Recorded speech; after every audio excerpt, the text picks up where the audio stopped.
Hello mga ka-adventure, good day at welcome back po sa munting channel natin. Nandito tayo ngayon mga ka-adventure sa Corals sa Barangay Maitom. Dito tayo mamana ngayon. Sinubukan kong bumayo na naman dito, baka makadali tayo ng isda dito dahil dun sa spot natin mga ka-adventure, napakadalang na talagang isda. Paminsan-minsan kasi dito may sumasampang mga malaking isda daw dito.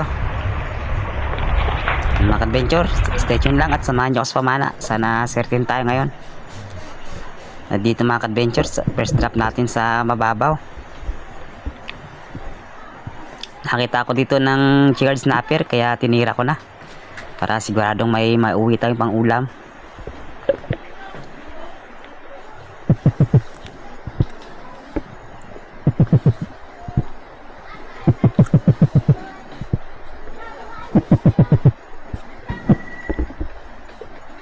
Ayun siya, nasa paikot-ikot siya mga ka-adventure. Ayun, sa pool siya mga ka-adventure. Kaso ito lang di ko nadala sa taas dahil sumabit yung isda sa bato, sa corals. Kaya binalikan ko na lang. Hindi ko naman pinilit hilain, baka masira yung corals pag hinila natin malakas yung line. Kaya dito binalikan ko na. Tira tayo ng mga pang ulam dahil sakali mang di tayo makita ng may laking isda, para siguradong may mauwi tayo pang ulam.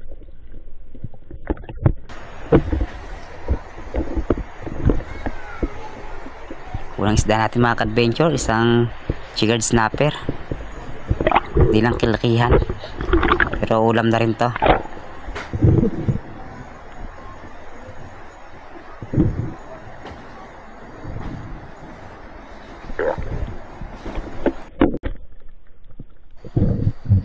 At dito naman mga ka-adventure, sa pag-drop ko dito nakita ko ng mga grupo ng parrot fish.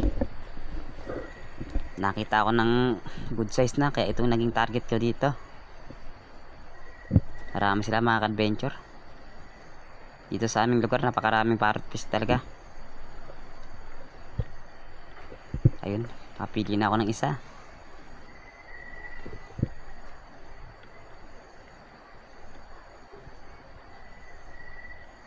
Nakalikot lang talaga. Ayun, tinamaan naman mga ka-adventure. Isang parrot fish. Alam nyo mga ka-adventure, napakasarap ito ikilawin.